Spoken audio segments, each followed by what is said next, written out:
Merci Madame la Présidente. Oui, alors je vais vous parler de la vulnérabilité des justiciables face au procès international. Alors la question de la vulnérabilité des justiciables est une question qui va être, je pense, abondamment évoquée lors de ce colloque, auquel d'ailleurs je remercie les organisateurs de m'avoir convié, et spécialement Madame Marie-Daphné Perrin, et de m'avoir proposé d'envisager l'angle du droit international privé. Alors, la question de la vulnérabilité des justiciables est une question centrale, car elle concerne l'effectivité des droits. Entre l'énoncé d'un droit dans une règle et sa réalisation concrète, il y a le procès. Le titulaire du droit doit saisir un juge, plaider sa cause, obtenir une décision, faire exécuter sa décision. Autant d'étapes, autant de possibilités pour que des bâtons apparaissent dans les roues de la réalisation concrète des droits de l'individu et écartent en réalité toute effectivité de ces droits. Alors dans le procès interne, cette question est connue, la scène est connue, elle convoque l'aide juridictionnelle, la question épineuse de l'oralité de la procédure, celle de la représentation, etc. La scène est moins connue en droit international privé. La scène est moins connue en droit international privé lorsque la situation qui donne naissance au procès possède des points de contact avec plusieurs ordres juridiques, avec plusieurs pays. Un consommateur qui va acheter sur Internet un bien auprès d'un site étranger, un parent séparé qui déplace l'enfant sans l'accord de l'autre dans un autre pays, une personne qui en vacances est blessée par exemple et qui, une fois revenue chez elle, voudrait obtenir réparation. Voilà différentes hypothèses de procès internationaux. Alors, dans ces hypothèses-là, non seulement on va retrouver les mêmes questions que celles que j'évoquais à l'instant, la question du coût, la question de l'aide juridictionnelle, etc., mais des questions supplémentaires, des difficultés supplémentaires viennent alors se greffer, qui résultent des spécificités du procès international. Quel juge saisir, quelle loi appliquer, comment l'établir, comment exécuter sa décision. Alors à cet égard, dans le temps limité qui m'est imparti, et que je vais essayer de respecter, il me semble que la manière la plus simple sera la plus claire, consistant dans un premier temps à identifier précisément comment se manifeste spécifiquement en droit international privé la vulnérabilité du justiciable, avant dans un second temps de s'intéresser aux solutions possibles à cette vulnérabilité. J'envisagerai ainsi, en premier lieu, les symptômes et en second lieu, les remèdes à la vulnérabilité.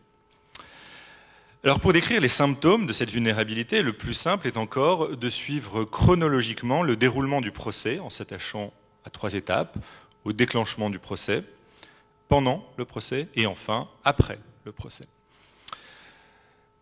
Pour le justiciable, la première difficulté consiste à saisir un juge. Alors c'est pas propre à la matière internationale évidemment, mais celle-ci en quelque sorte aggrave le problème puisqu'il faudra potentiellement aller plaider à l'étranger. Alors la difficulté à ce stade doit être précisée. En quoi cela est-il problématique d'aller plaider à l'étranger? Il y a ici 2 types de vulnérabilité. D'abord, il faut se déplacer. Ce qui a évidemment un coût. Et si le litige est international, le justiciable devra vraisemblablement se déplacer plus loin. À cet égard, déjà, le caractère international du procès a un effet dissuasif. Si, pour vous faire rembourser un achat d'un disque sur Internet, vous devez aller plaider en Suède, vous ne vous ferez pas rembourser le disque. Mais il y a plus. C'est pas juste une question de déplacement.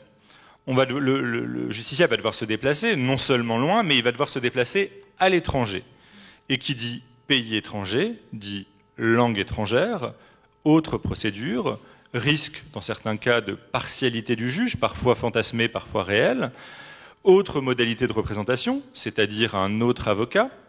Ne serait-ce que cela, pour saisir un juge, on doit prendre un avocat local. Par exemple, si vous voulez aller plaider en Suède, eh bien, il va falloir prendre un avocat suédois. Qui connaît un avocat suédois? Qui connaît un avocat suédois qui parle français, ou en tout cas qui parle une langue lui permettant de correspondre avec son client? Alors là aussi, il y a une difficulté et il y a un coût.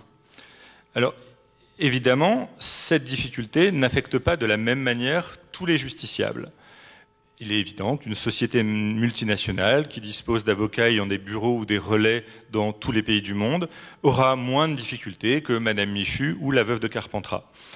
Mais je pense qu'il faut ici se garder une conclusion hâtive. La ligne de fracture n'est pas ici uniquement entre riches et pauvres. Elle est aussi et surtout fonction du montant du litige. Si le montant du litige est faible, même si le client est riche, elle ne justifie pas les tracasseries auxquelles expose la saisine d'un juge étranger, ce qui crée concrètement un frein à l'accès au juge, ce qui crée une vulnérabilité. Or, cette difficulté apparaît dès lors que les parties auront besoin de se déplacer, ce qui va résulter d'abord des règles ordinaires de compétence. Et je rappelle que la règle générale en la matière attribue la compétence au tribunal du domicile du défendeur, ce qui veut dire qu'en principe, lorsqu'un justiciable français veut saisir un juge dans un litige international, il va vraisemblablement devoir se déplacer.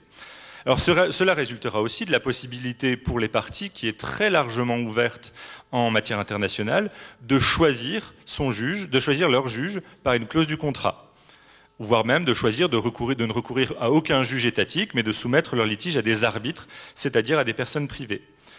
Et à cet égard, il est bien évident que les parties les plus vulnérables sont largement exposées aux pressions et donc aux abus de leurs co-contractants, qui tenteront de leur imposer une clause attributive de juridiction ou une clause d'arbitrage qui leur est favorable.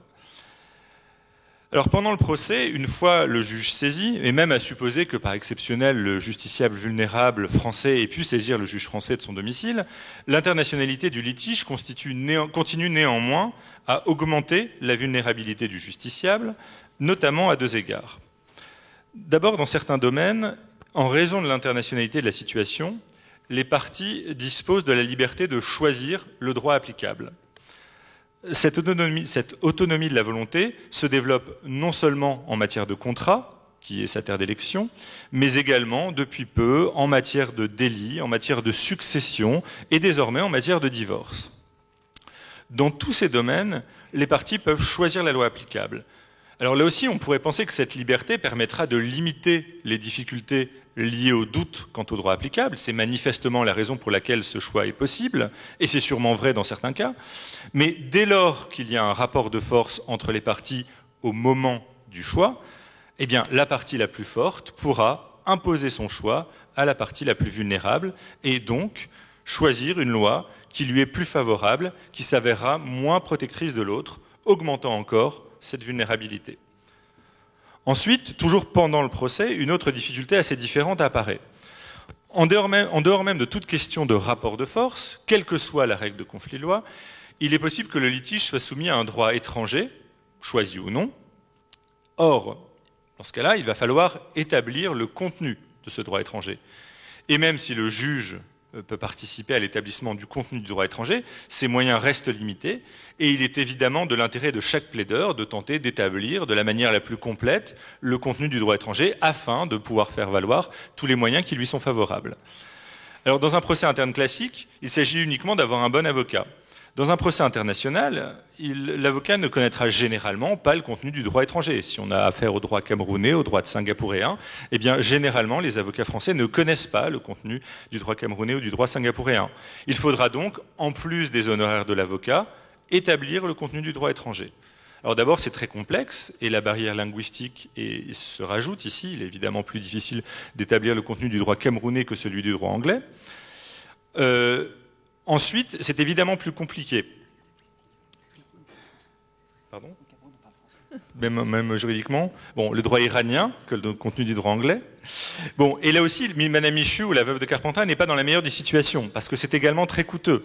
Et il va falloir avoir recours à un magistrat, à un professionnel. En général, cela implique d'interroger des professionnels de ce droit étranger et de lui demander de produire une consultation qu'on appelle un certificat de coutume. Et évidemment, ils ne le font pas gratuitement. Cela rajoute des coûts qui viennent encore augmenter la vulnérabilité. Enfin, les manifestations de la vulnérabilité ne s'arrêtent pas avec le prononcé du jugement. À supposer même que notre justiciable ait esquivé toutes les embûches précédemment décrites, il faut encore obtenir l'exécution de la décision. Et c'est là que tout recommence.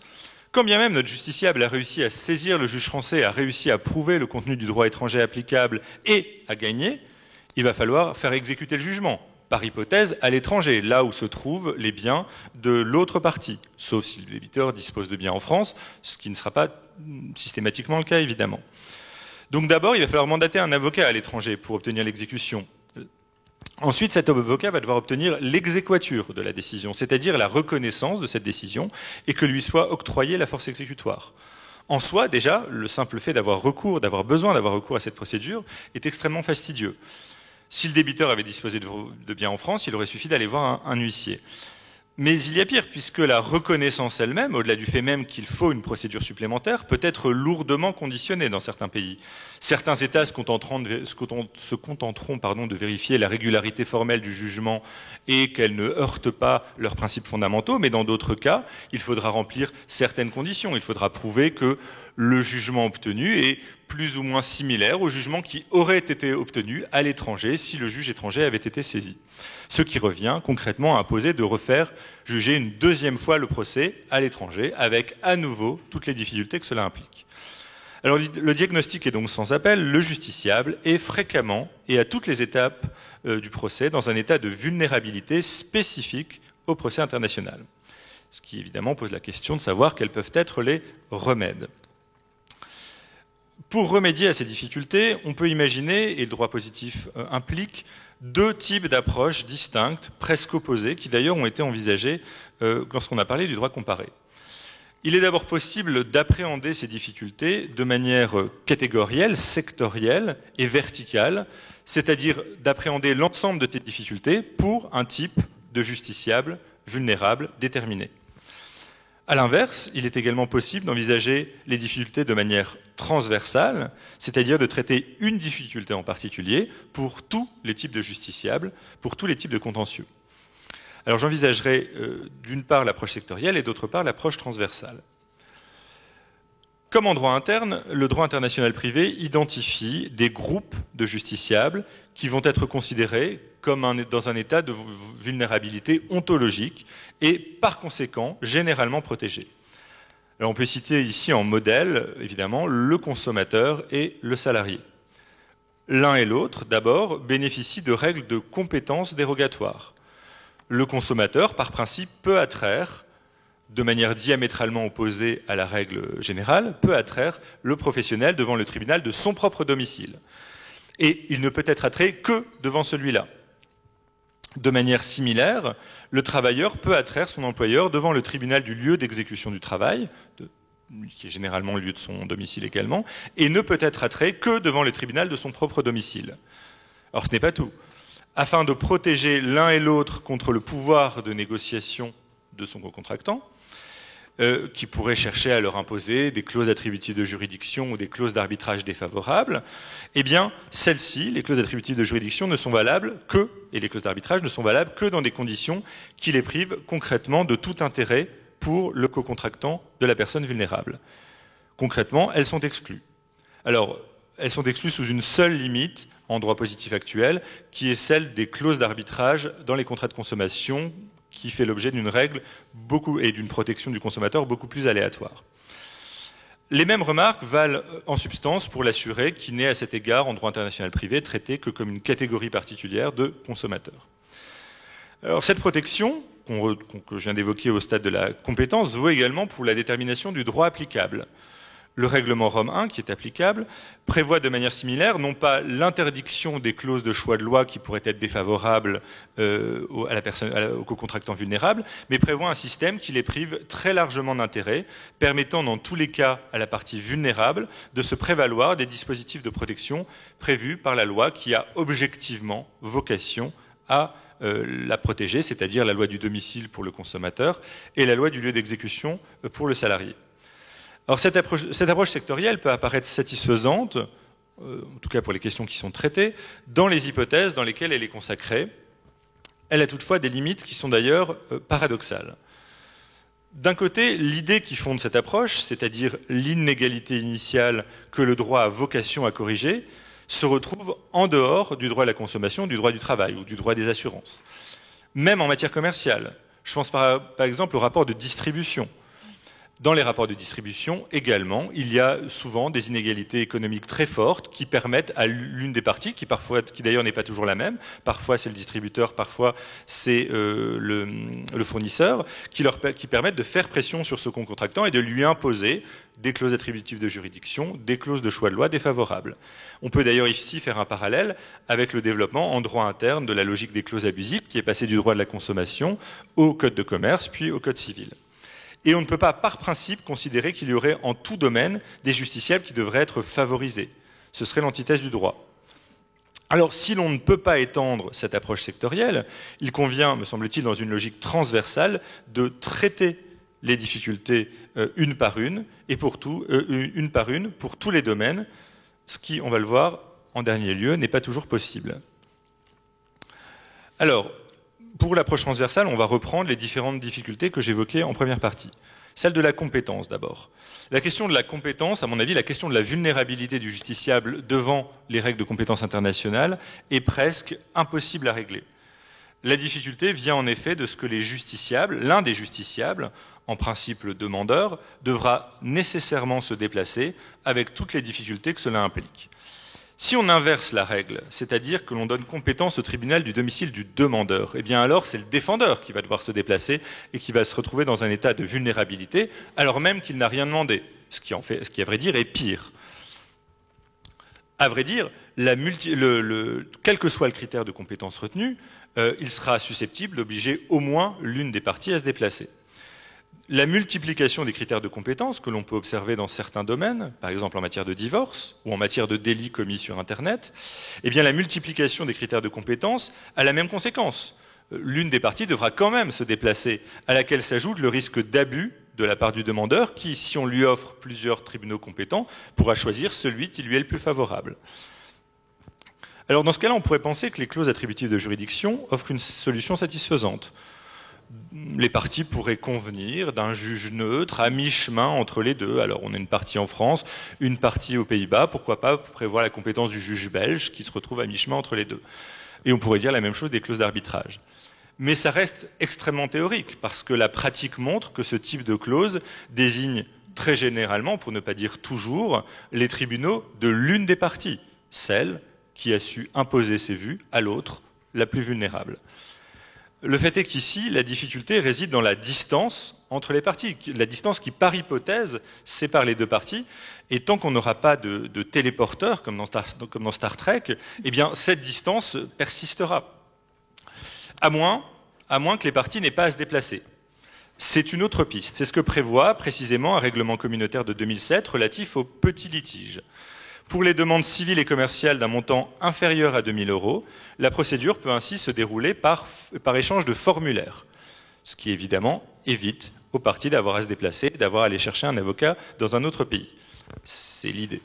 Mais d'abord, ça ne règle pas toutes les difficultés, notamment de langue et de représentation, parce qu'il peut quand même y avoir un intérêt à aller chercher un avocat pour être mieux défendu. Ensuite, la procédure est très imparfaite, puisqu'en l'état actuel, il suffit au défendeur d'émettre une demande reconventionnelle de 2 001 € pour paralyser la procédure, ce qui est quand même pas très difficile. Et surtout, et enfin, ce n'est guère concevable que pour les très petits litiges, là où l'assistance d'un avocat n'est pas absolument nécessaire. Deuxième question, la question du risque lié au choix de loi. Sur ce terrain, la marge de manœuvre est plus large. Le but étant de ne pas permettre à l'une des parties d'écarter toute protection de l'autre, il suffit au fond de limiter la portée du choix de loi en rendant certaines règles internationalement impératives, c'est-à-dire impératives même si les parties ont choisi une autre loi. Alors c'est précisément l'objet des lois de police, qui, même en dehors du droit du travail et du droit de la consommation, bornent en droit positif la liberté des parties au contrat international. Toutefois, sur ce point, l'adoption récente du règlement Rome I a considérablement limité l'impérativité internationale des lois de police, qui deviennent de fait très largement facultatives dès lors qu'elles sont étrangères aux juges saisis. C'est-à-dire qu'un juge n'a qu'une obligation très réduite d'appliquer les lois de police d'un autre pays que le sien. Il suffit donc, là aussi, dans une très large mesure, à la partie la plus forte, d'imposer à son partenaire plus vulnérable une clause de choix de loi, qui écarte normalement la loi qu'il veut écarter, et une clause de choix de juge pour faire disparaître toute protection à la partie vulnérable. Ce qui n'est évidemment pas très satisfaisant.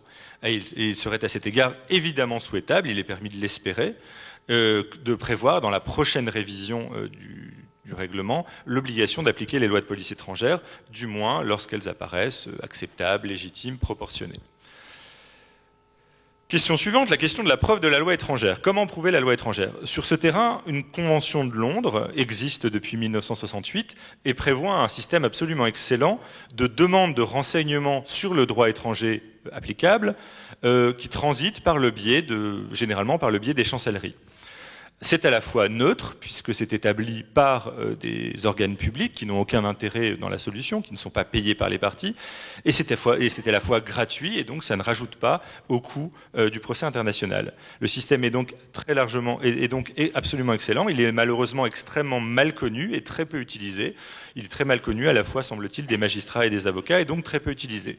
Alors sur ce point, il serait déjà possible de former davantage les magistrats et les avocats à ce système, j'y travaille, et il serait aussi possible, et probablement plus simple, de mettre en œuvre un système similaire au niveau de l'Union européenne. Dans une logique proche, d'ailleurs, existe le réseau judiciaire européen qui vise à mettre en ligne, dans toutes les langues de l'Union, des informations détaillées sur tous les droits de l'Union dans les différents domaines du droit. Évidemment, ça ne remplace pas une consultation détaillée sur une affaire déterminée, mais ça va indéniablement dans le bon sens, et c'est d'ailleurs déjà très développé. Enfin, dernier gros morceau, la question de la reconnaissance. L'existence même d'une procédure pour faire reconnaître et exécuter une décision et l'existence de conditions plus ou moins lourdes constituent des freins extrêmement importants à l'effectivité des droits. Et là aussi, on ne peut que constater que les choses évoluent vers davantage de souplesse. D'abord, les conditions de la reconnaissance sont réduites à très peu de choses, même en droit commun français. Aujourd'hui, pour qu'un jugement étranger produise ses effets en France, et évidemment c'est quelque chose qu'on observe dans les autres pays également, mais ne serait-ce que qu'en droit français, pour qu'un jugement produise ses effets, le juge français ne contrôlera que le juge étranger était compétent, et encore il apprécie cette compétence de manière très souple, 2, l'absence de fraude, c'est bien le moins, et 3, que cette décision étrangère n'est pas contraire aux principes fondamentaux du droit français. En droit communautaire, ça va plus loin, et je parle ici de la matière civile et commerciale patrimoniale. En droit communautaire, seule la contrariété aux principes fondamentaux de l'ordre juridique français est véritablement contrôlée. Seule la contrariété aux principes fondamentaux du droit français peut faire échec à la reconnaissance. Et en ce qui concerne l'existence d'une procédure, la souplesse est également de mise. En droit communautaire, toute procédure préalable a désormais disparu dans la matière civile et commerciale au sens du règlement Bruxelles 1 bis, c'est-à-dire en matière civile et commerciale patrimoniale. Ce qui veut dire que les décisions rendues par un État membre, aujourd'hui, sont reconnues et exécutoires de plein droit en France, et c'est valable dans tous les États membres de l'Union européenne. Ce mouvement de disparition de l'exéquatur, qui a été amorcé avec différents petits instruments, le règlement sur le titre exécutoire européen et le règlement petit litige dont je parlais tout à l'heure, voit donc son achèvement pour tous les litiges intracommunautaires dans ce domaine. C'est évidemment bénéfique du point de vue de l'effectivité des droits, puisqu'une barrière significative tombe. Peut-on aller plus loin? Alors j'ai plus beaucoup de temps, en fait j'ai dépassé le temps, contrairement à ce que j'avais annoncé. À vrai dire, la question est peut-être, n'est-on pas déjà allé trop loin? Il y a en effet d'autres considérations que celle de la vulnérabilité, même si on est dans un colloque sur la vulnérabilité, il y a d'autres considérations. En l'occurrence, la qualité de la justice rendue. Et on ne peut abaisser ces barrières, me semble-t-il, qu'à condition que soit établie au moins une certaine équivalence entre la justice rendue là-bas et la justice rendue ici. En dehors de l'Union européenne, avec les pays tiers, il est délicat et à mon avis impossible d'établir a priori une quelconque équivalence, ce qui justifie qu'il y ait un contrôle. Et même dans l'Union européenne, on peut se demander si l'on n'a pas un petit peu mis la charrue avant les bœufs. Car si les individus peuvent être vulnérables, il en va aussi également ainsi de la justice et du droit et de la règle de droit, ce qui, je crois, est l'objet de la prochaine intervention. Je vous remercie.